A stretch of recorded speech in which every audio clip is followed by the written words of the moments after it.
Welcome, everyone. This is the second of 5 sessions that we're running monthly over the winter. We had the first one last July, which kicked off the series with Ash Brunning. Each of the sessions is being sort of facilitated / presented by Performance Pathway coaches or staff. Tonight we've got Amelia Catt, which some of you may know. Amelia's primary role is state sailing performance coach for Tasmania, but is also working in the Victorian system as well through VIS around the Victorian performance program. So wealth of knowledge. Clearly, most of you would also know Amelia from her sailing background in the 472. So I will just finish off the evening later on with when the next session is and stuff. But in the sake of time, I shall hand over to ACAT to kick us off and get us going. So please, as normal, if you've got a question or something, put it in the chat, or if it's obviously an appropriate time, just speak up or put your hand up or something like that as well. Like, we do want these to be interactive as possible. So yeah, please pass over to ACAT and away you go. Awesome. Thanks, Ian. Let's get into it. Let's hit it. Okay, can we see the beautiful starting page that says small group dynamics? Yes, happy, love that. Okay, let's hit it. So tonight we're going to be talking about small group dynamics. Very quickly, a bit of an outline. We'll give a bit of a definition of our small group dynamics. Explain why this matters for you and your context. Talk about creating cohesion. Some ideas about how to foster teamwork while balancing individual needs, and how to respond to conflict in your groups. So, to crack it all off, to start, we're going to split into small groups. And in those small groups of 4, you're going to, first of all, appoint a spokesperson and discuss a time when you worked within a very good small group. Why did it work so well? Then you're going to agree on a definition of small group dynamics. And after 4 minutes, we're going to come back together as a wider group and share your group's definition. I'm going to hand over to Ian, who's our tech wizard for this evening, and he, through a magic of the internet, is going to put you all into some breakout rooms, introduce yourself, show how lovely you are, and I'll see you in about 4 minutes, 10 seconds. Okay, some of you might be in groups of 3, just because the way we worked it out. But you should get pushed to your breakout rooms in a minute. Oh, amazing. Thank you, Sue.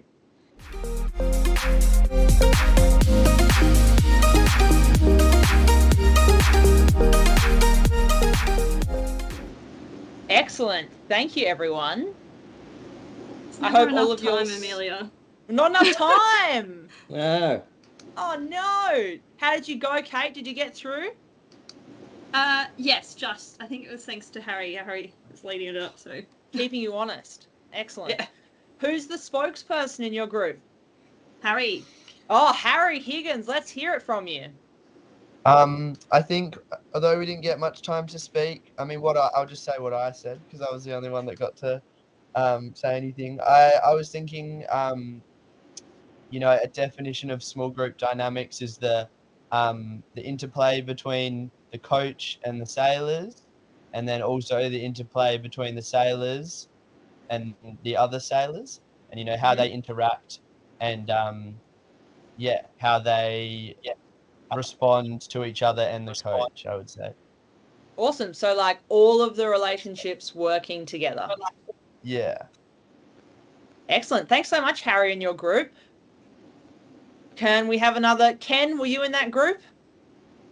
Yeah, I was. Oh, you were? Yeah. I picked you and you were in that group. I might have to pick someone else who wasn't in that group. No, I wasn't. Sorry, I wasn't. No. Sorry. Oh, you weren't in that group. Excellent. Ken was in writing. room 2 with Michael and Iona and Hayley. Who's the spokesperson from your group, Ken? We didn't elect anyone, but I'll go it if you like. That's why I was busy jotting something down from what I'd Perfect. heard from everyone else, let's say. So I suppose our definition, we all shared a little bit of experience of different groups, small group dynamics. I suppose in listening to what everyone else was saying, a definition probably would be, say, to summarize it, to relate and understand individual needs to benefit the whole group's learning. Awesome.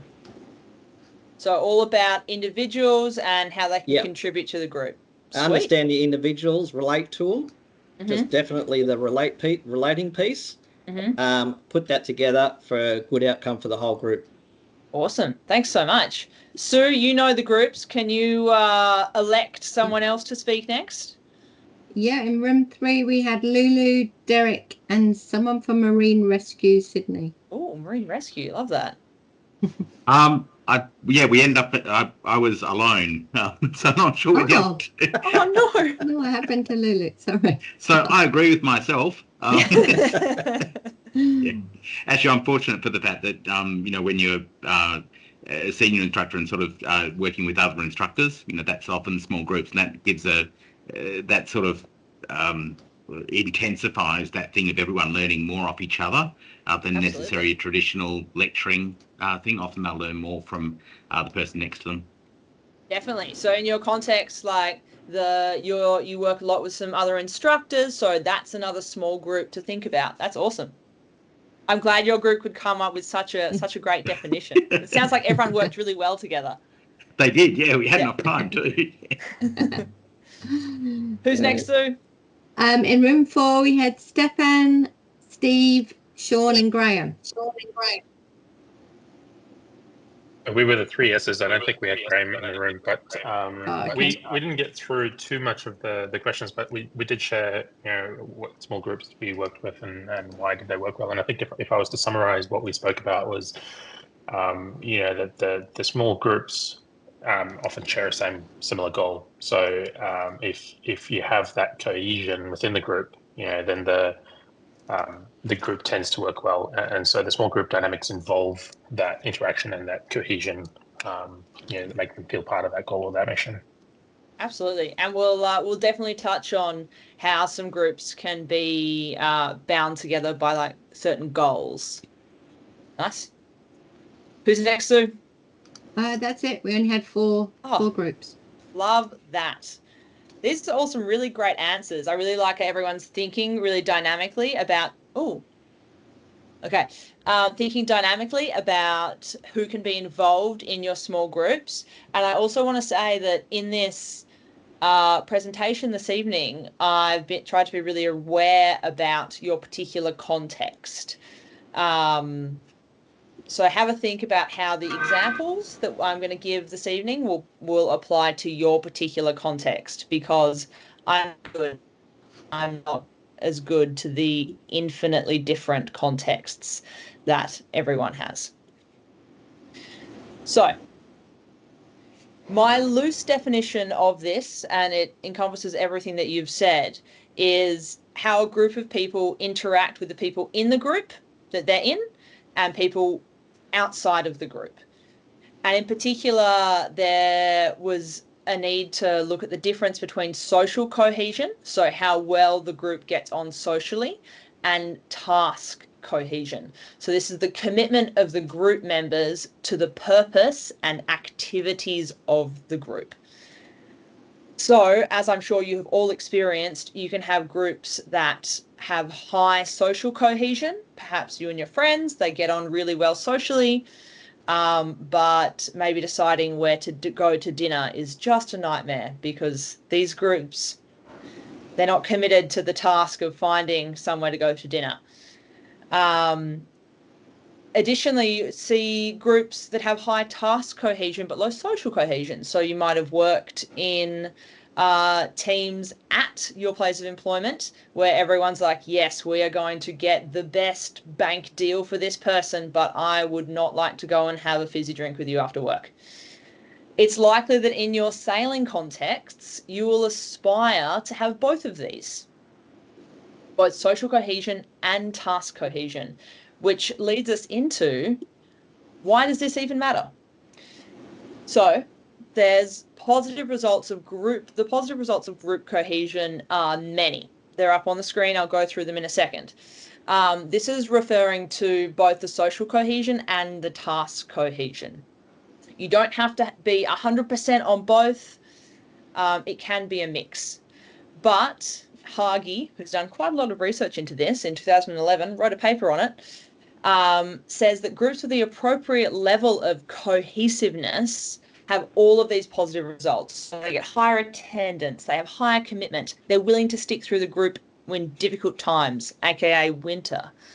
They promote the group to others. They're more productive when they're together. They set goals easily, they support each other, and they listen to each other, which ultimately, what this results in is a sailing group that stays together longer, learns faster, gets results that they may be chasing, whether that's results at national championships or results as in, we have an awesome group who now learn how to sail. And this, in turn, feeds back into many of your contexts, which is going to be growth for your club, organisation, or squad. So, into creating cohesion. What we have on the screen here is a picture of the Australian ILCA 6 squad. I'll go through them from right to left because I'll be referencing them. We've got Zoe Thompson, Casey Amino, Ben Walkmeyer, who's the coach, and Elise Ainsworth. So the ILCA 6 is an individual boat. One person goes to the Olympics. That's it. Every 4 years, one person goes. Maybe. All of these athletes are in direct competition with each other to go to the Olympic Games. However, they also know that they have to work together so that one of them can go to the Games. But there is no doubt, they are all in direct competition with each other. Task cohesion is incredibly high in this group. And in this particular photo, it's taken after Mara, second from the right, has just one keel week, and Zoe, Casey, and Elise are all placed inside the top 10. So I think it's pretty safe to say that task cohesion of high performance is high within this group. And at the time, Zoe's quoted as saying, all of us in the squad believe we can achieve something pretty extraordinary. We're all working hard towards that. And all this experience is really adding up. Elise says, I think what we have going is unique and very special. We've all worked really hard to make this happen, and I'm stoked that we can be doing this together. I think this is only the beginning for us, and I really believe we can take it all the way to be a really dominant squad within the ILCA 6 class. This is a really exciting time for women's sailing in Australia, and I feel like we're leading a very powerful pathway here. So, as we can see, this coach and the coaches before them have done what they can do to facilitate a group with high cohesion. All of the people involved, all of the athletes, have also done their most to make sure that we have high cohesion, we have high task cohesion. In this group, something that they've done is that they really like to know where everyone stands, so what people's roles are, and this is the same for your context. However, it's likely to look quite different in your context. People who work across a number of different classes in a number of different parts of your organisation are likely to have different ideas about what is acceptable for different people in your groups. For example, am I coaching or instructing an adult learn to sail course? Am I preparing an ILCA 4 group to sail at the World Championships? What's acceptable in each context is going to be very different. So you can take phone use as an easy example. For example, you're coaching the adult learn to sail, and Sam, aged 48, their phone pings. Ping, ping, and they answer it. How do you think the group in your Learn to Sail group would respond to Sam being on their phone and answering a ping on their phone, including yourself in the chat? Feel free to take yourself off mute and say, if this happened to me, this is what I would do. Or if this happened to me, I would expect the rest of the group to behave in this way.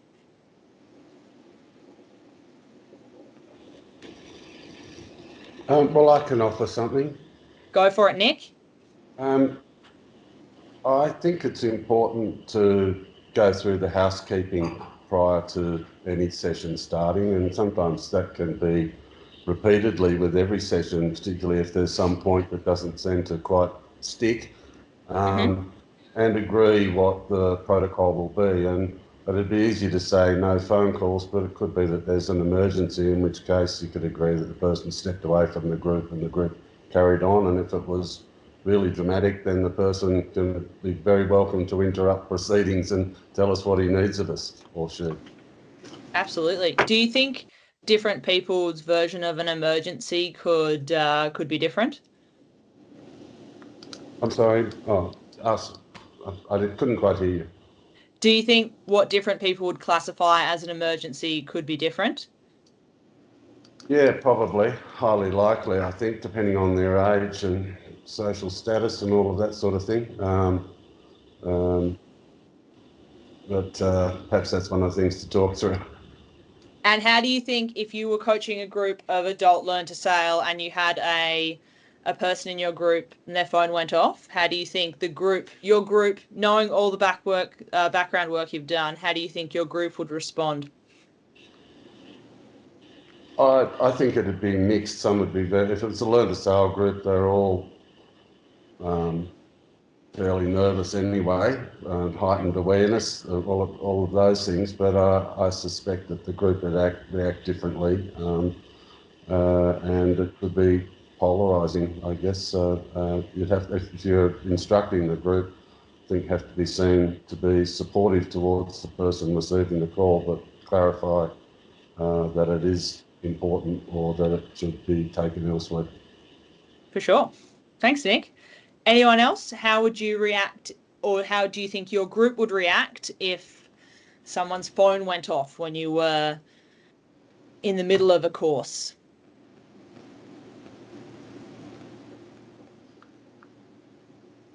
Well, I think a lot of it, as say, comes down to the different reasons for the call, but it's how they respond to that phone going off. If they, answer and say, "Oh, sorry, I left it off," then obviously that's one thing. But yeah, it's just being respectful of other people's time as well.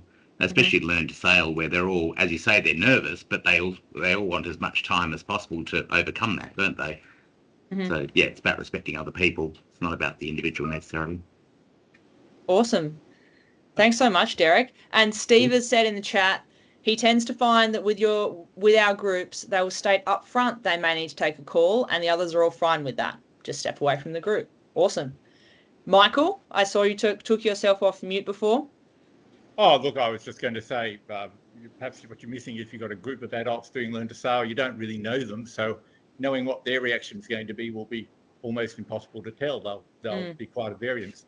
But I think someone said you just asked the guy to take the call away. That's the easy and quick solution. Absolutely. Now, one other curveball for the group. Alex, aged 14. Their phone pings and they answer it. How would you respond, and how would you imagine that your group of ILCA 4 sailors would respond? Take the phone off them, put them in the phone box. Yeah. So we actually have a box where we put people's mobiles and phones and stuff into when they're younger. A lot of people, I need to have it, so on and so forth. It's like, yeah, but we don't need it out on the water. So, yeah, that works for us. Awesome. Thanks, Derek. I can't imagine the adult learn to sail sailors forfeiting their phones for the phone box.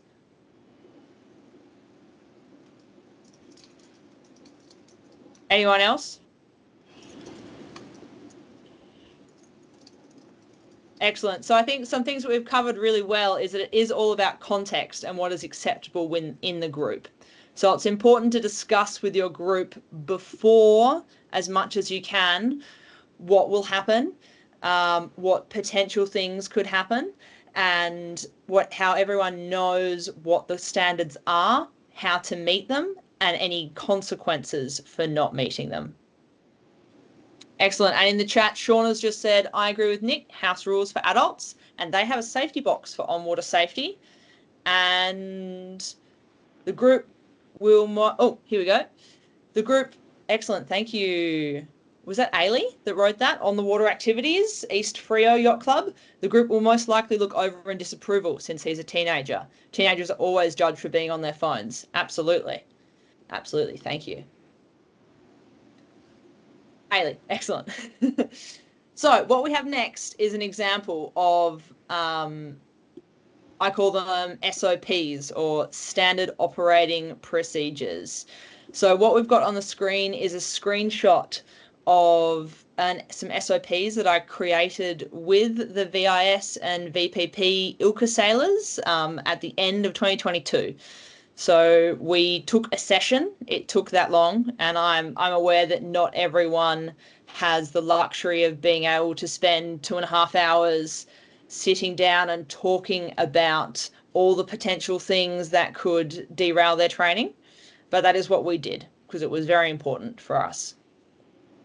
Where we started, to start with, we agreed on what the group's guiding principle was.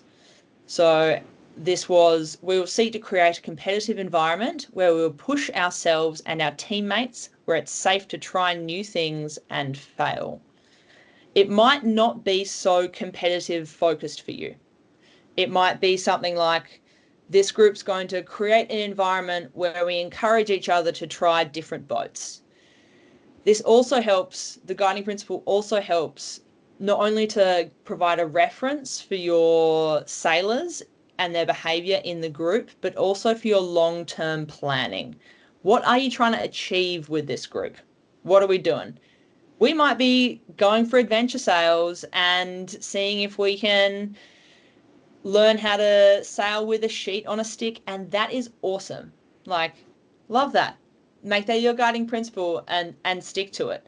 But it's important to have some SOPs around this. So the ones that I created with the athletes was over a page long. So it both had expectations for the athletes and also the coaches. It helps to make everyone in the group feel safe, helps to bring in some cohesiveness as well. They're also very context dependent. So I'm not saying to absolutely take these SOPs and copy them for your context. They may not work. I think the important thing to note is that they really valued having some SOPs for the coaches. So they knew what to expect for the coaches.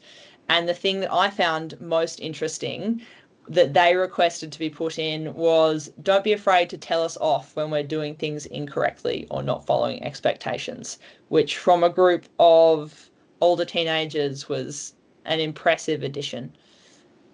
The key points about these SOPs are you're creating standards within the group that fits your group's purpose.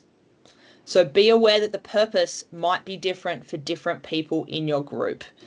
Little Amelia might come because she wants to go and sail to the dog beach, whereas little Sue might have come to the group because she wants to go and win a 420 national championships.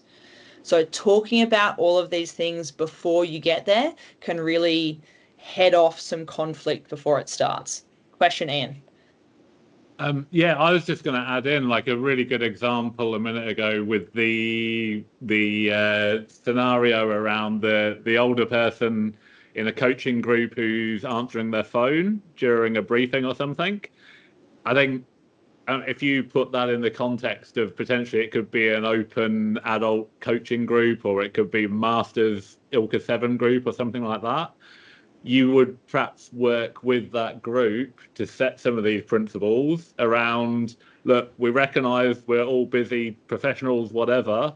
There are times where we need to answer phones. We can make a decision on whether we think it's important or not. If we do, we'll step away from the group, as an example for a principle that might guide your program across the year or across the season. That was sort of my read there, ACAT, on perhaps how that could be used in that sense. Definitely. And I think like it's it's really important when we're instructing and coaching these large groups that we approach it with kindness. Like there's not always a clear cut answer for these things. People get text messages that need to be immediately responded to. Someone's couch might be being delivered, which you might think is not an emergency, but God damn it, they've waited 6 months for this couch and it's been delivered from Italy and they handpicked the leather. So yes, it's an emergency. They need to answer it right now. I've seen some of these written up in the club rooms as well, like in the training room with groups that are regularly coming down each week for coaching. And or even if it's a clinic for a week-long camp or a weekend camp, just left on the whiteboard, sorted out at the beginning of the camp, and then it's there and referred back to each day. So yeah, I think it's great. Absolutely. And it's almost like Ian's looked at my notes, because that's the second key point. If you're going to have these SOPs, it's really important that you keep referencing them. Reinforce your standard when you have it. The standard that you walk past is the standard that you accept. For example, to pull one out from the screenshot, athletes to confirm training by liking the training message. So I always send a message saying, hey team, we're going to train. Just reminding you we're training in 2 days' time at 3 p.m. If I get no likes on my message, I send another message saying, no one's coming? Oh, okay. I'll have a nice dinner instead. So making sure that they become a real usable document. And I think the creation with the group helps with that as well. So fostering teamwork and balancing needs. Coaching and instructing is a hard job. There is no doubt about that. Let's say you have 12 in your group and you say to yourself, I want to give individual feedback to each person. I've got a 2-hour-long session. So that means you get 8 minutes with each person, and that takes up your entire time. For those doing the maths at home, I've also included room driving time, because usually they're not stacked up beautifully next to each other, which is something you could include in your SOPs. You don't have much time. So you know that your communication needs to be really efficient and effective.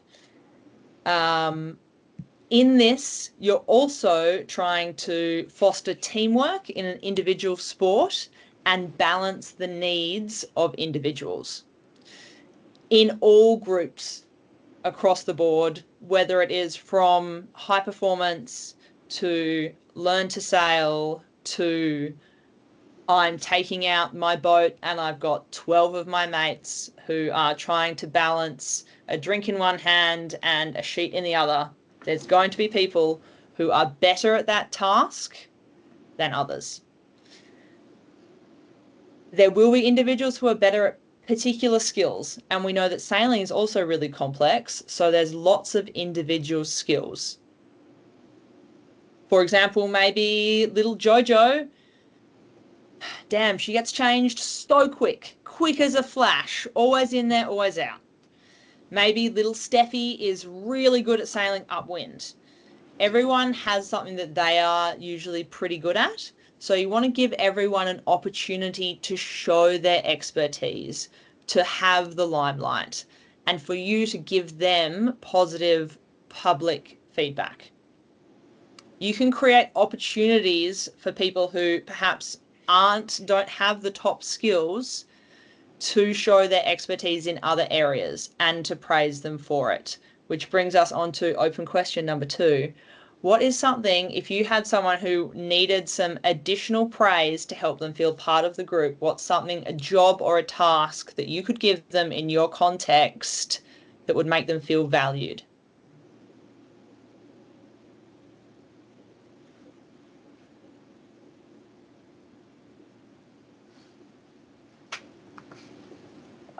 Has anyone maybe got a real life example where and rather than sort of necessarily having to think of something that doesn't exist, but where it is with a specific sailor or a group that you work with, you don't have to name names.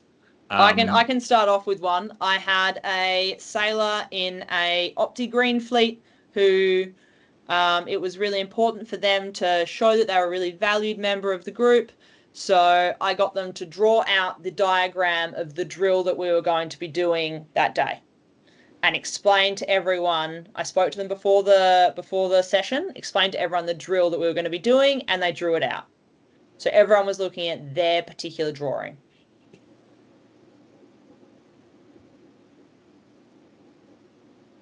Kate, I feel like you might have one. I'm dobbing you in because I can see you. You could see the brain tinkering. I could see it. I could see a little bit. The clock ticking over. I'm just thinking. I think it comes back a little bit to that knowing what they might be really good at, and then using that in a way that's going to help. Like they might be really good at rigging the certain boat to a certain standard. So leaning on them a little bit more to sort of be like, hey, can you go around and help out with so and so? Absolutely.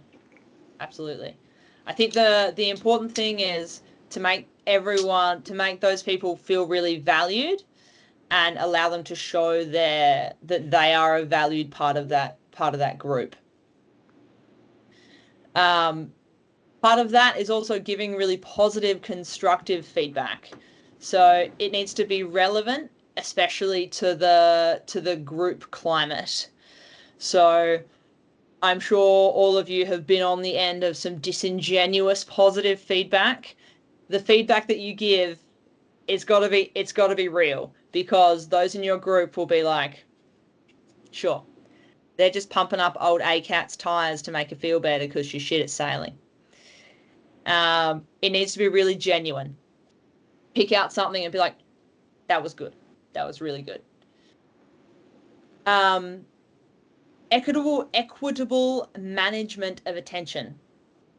So aside from individual participation, group members, it's really important for teamwork, group cohesiveness, if participation is managed equally within the group and that appropriate turn taking is being used.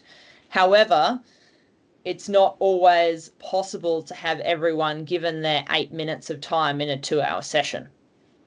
For example, if little ACAT has capsized and is crying in the middle of the Derwent, you're unlikely to leave them sobbing in the water, and you're more likely to pick them up out of the water, get them a bit warm, empty their boat, put them back in their boat, calm them down, and would you look at that? That was 15 minutes. So now I have to make up some time that I've spent with little ACAT to spend with some other people. So this has really cut into our time.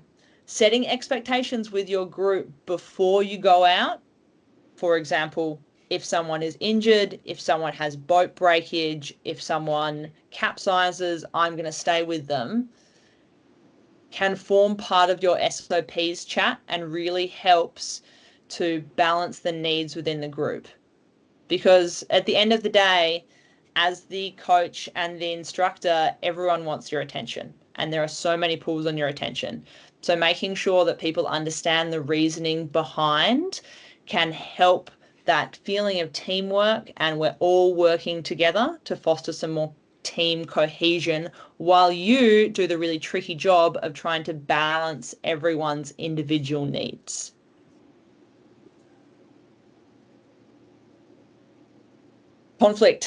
Conflict and responding to conflict is super important in your groups. There's not a group that is going to be formed that will not have any conflict. And it can appear in direct or indirect forms. And group members, it might go group members questioning other ideas. They might openly express anger or dislike for another person. Or it can be a bit more subtle. Innuendo, joking, etc. Conflict in itself, standing by itself, isn't necessarily a bad thing. If I show my presentation to Ian and he's like, this ain't it. Like, that's going to make the presentation better. It's not a bad thing. However, it can rapidly escalate, especially when you have groups that are tired, wet, cold, low blood sugar. Oh, and they also might be teenagers or children. So you've got a big job to do, all my coaches and instructors. As an example of some conflict, I had a new ILCA group, and these sailors were only together for a few weeks. They're a mix of different skill levels. One of our SOPs that they had all created in conjunction with myself was that every day, for them to show that they valued me, one person would carry the marks over to the rib and put them in the rib for me. There was one sailor who never carried the marks over to the rib. And this created a lot of conflict within the group. The sailors felt very strongly about such a small action of what this person had not done, which is going to lead us into some tips to manage this conflict, because conflict in itself is not so bad. This sailor had agreed to our SOPs, and so it was quite important that they followed them for the functioning of our entire group. So it's important not to avoid managing or talking about the conflict, as ultimately it can erode the group. So this is where having some things written down and having the athletes, the sailors, the participants input into your SOPs can be very helpful, because you can say, oh, hey, ACAT, we said that we were going to carry the marks to the rib every day, and you haven't carried it once. Like, what's going on here, buddy? It's written down. So I think there's 5 tips to start with when you're managing conflict. First of all, try to create a positive discussion climate. So we're waiting for people to calm down. One of my favorite quotes on the screen there: speak when you're angry and you'll make the best speech you'll ever regret. So once everyone has calmed down, speak about the problem, not carrying the marks. Once there's less pressure on the situation. For example, when we're not rushing to get on the water. Oh, ACAT, you never carry the marks. God, it's so annoying. Probably not the time to do it.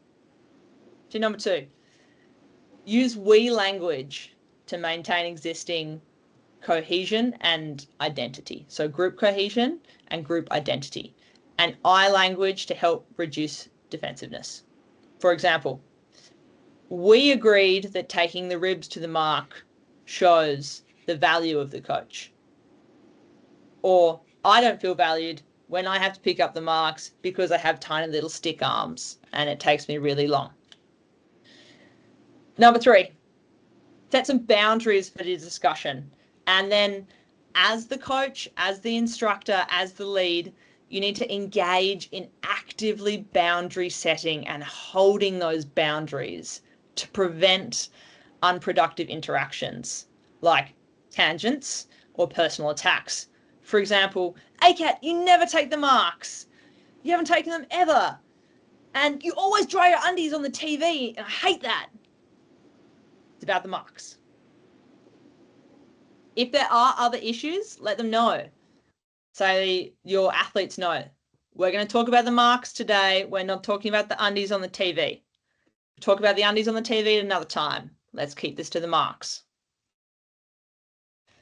Try to really clarify, tip 4, try to really clarify the issue by getting to the roots of the problem. Keep in mind that the perception, everyone's different perception is going to lead us to take different views from interactions. So it's kind of helpful to understand each person's perspective. So, for example, oh, ACAT, you never take the marks. Yeah, well, I got tiny little stick arms and I want my stick arms to be really fresh for when I go sailing my ILCA. Oh, okay, maybe you can retrieve the marks then if you don't want to take them out. And number 5, talk about needs rather than solutions, and be aware that you may not be able to meet this need. I need to arrive in a Jaguar with heated seats so that I feel my best to perform, so I can carry the marks from the shed to your coach boat. Well, unfortunately, no one has met this need, and I remain Jaguar-less. Determine each person's needs and their goals for the outcome of the discussion before offering or acting on potential solutions, because no one has yet solved this problem, and I remain Jaguar-less. So to recap, it's really important in conflict that you manage the conflict as the lead of the group, as the coach, as the instructor. It's very important that you manage this conflict and don't shy away from it, regardless of how uncomfortable that it makes you feel. You're seeking to create a positive discussion climate. We're using we language to maintain your existing group cohesion and identity. You're setting boundaries and maintaining those boundaries, clarifying the issue at hand, and discussing needs rather than solutions. My final piece for you today is a takeaway question. If you jumped into a role as a new coach with a group of sailors, or a new group of sailors, more accurately, which I imagine a few of you will be with the starting up of the sailing season, what would your first day with this group look like? And how would this be different from day 20 in terms of your group's cohesiveness? You can have a few minutes to think about that now, and you can share your ideas.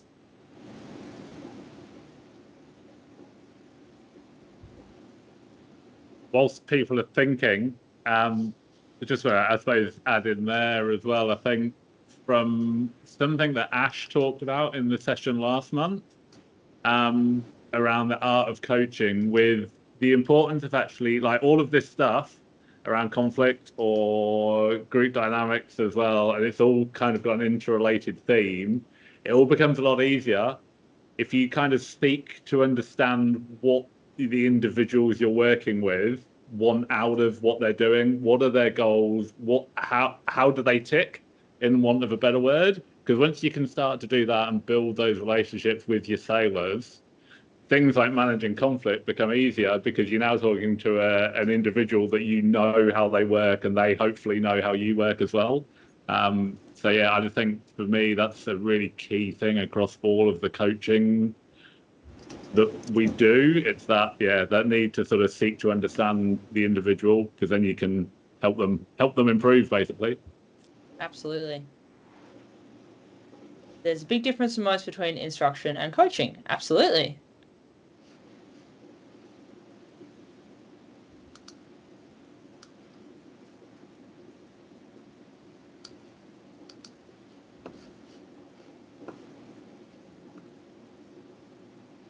Does anyone want to be?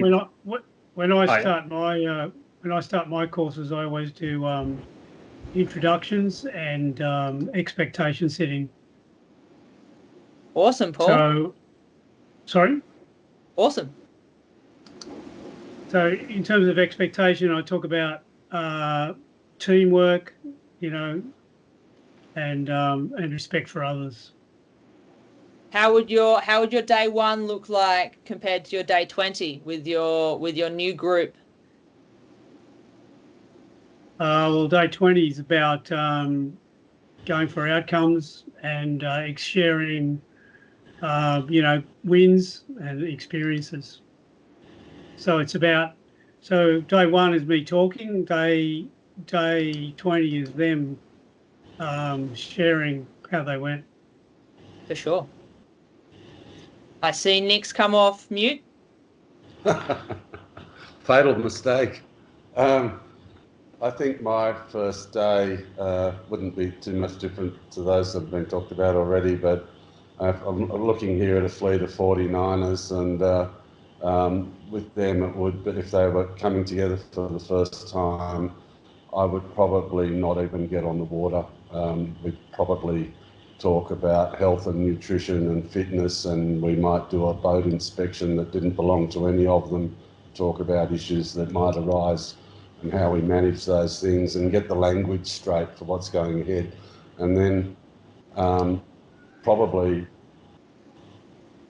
with a group in a performance boat like that, I might already have done some dry land testing on the group and known where they were at physically, and because their age differences will make a big difference there. It's important for the coach to know just who he's got on his hands. And, you know, a 25-year-old's a lot different to an 18-year-old, and a 32-year-old's a lot different to both of them. So, yeah, I think I'd be taking it pretty slowly and having more of an intellectual approach on the first day. By day 20, it would be they would know they only had 10 minutes to rig their boat. They would know that they had to be out at the start line, and they would know that they were expected to have performed their 4 warm-up drills before we moved into the main activity. Absolutely.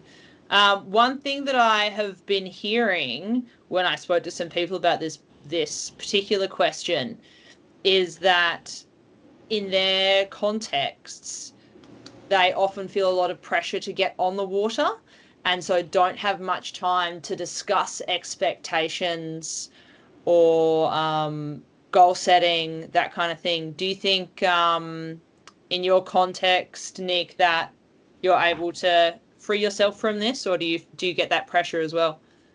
Well, at the moment, I'm doing it more with ski racing. A lot of physical testing goes on throughout the season, and bear in mind that in the Southern Hemisphere, we're preparing for Northern Hemisphere competitions. In the sailing work that I'm doing, and I just saw Matt Wern's laser get carried up the beach in the previous tile. The rather bulky bloke at the back is a sailing friend of mine named Rafa Trujaya, and he's the coach.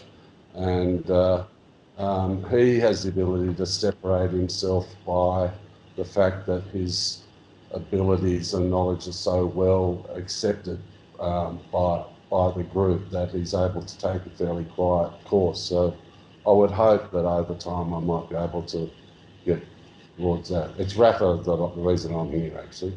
Oh, that's great. Rafa's a great bloke. He told me I should do this.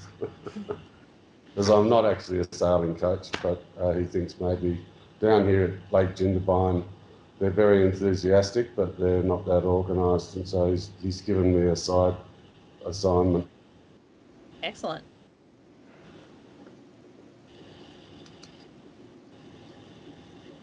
I just thought I'd say something. Hey, Kat. Go for it, Kate. I think the trouble with not having that time, that allotted time to go in and do it, and you do get a lot of pressure not to have that time, is you're going in with these assumptions and the sort of the social norms or, you know, of what people are going to be like. And so definitely having that time to set those things up is really important. I think, yeah, you definitely touched on it. You don't necessarily pay for your lack of SOPs on day 1. You pay on day 20 when you know, little ACAT is off down the shops buying hot chips and gravy when she should be launching. Michael, I saw you came off mute. Look, as somebody who actually comes closest to that picture, because I teach women I coach women on twin wire skiffs. Yes, I agree with day 1. I think what maybe isn't mentioned for day 20 is by then you're learning a lot more about their personalities, and some of them will be going off in different directions. Some might be causing problems. I don't know on day 1 you actually learn very much about the person. You might learn about their broader objectives. So you actually have to keep an eye on that, and you do actually have to finally learn about the individual person. So Absolutely. That was what I wanted to add. That's great. Thank you so much, Michael. There's a good comment in the chat, ACAT, from Derek as well. So on day 1 or the beginning, everyone's setting the expectations and defining themselves. By day 20, everyone's delivering those expectations and definitions. Absolutely. That's great. Thanks, Derek. that is all that we have for tonight. If you didn't get a chance to share your answer to our takeaway question, feel free to stay on and we can have a little chat about that. Alternatively, I will be at Sale, Melbourne, Sydney, Brisbane, Ilka Nationals, and a few others this summer. So feel free to come up and say hello. I'm going to a lot of the youth sales as well. And we can chat about some things.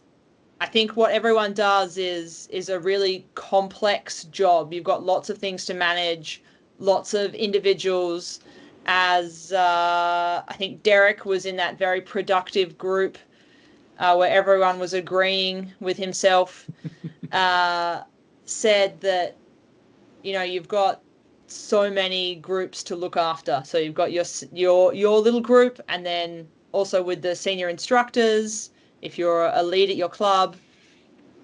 So absolutely come and have a chat about how it's going, and have a great rest of your evening.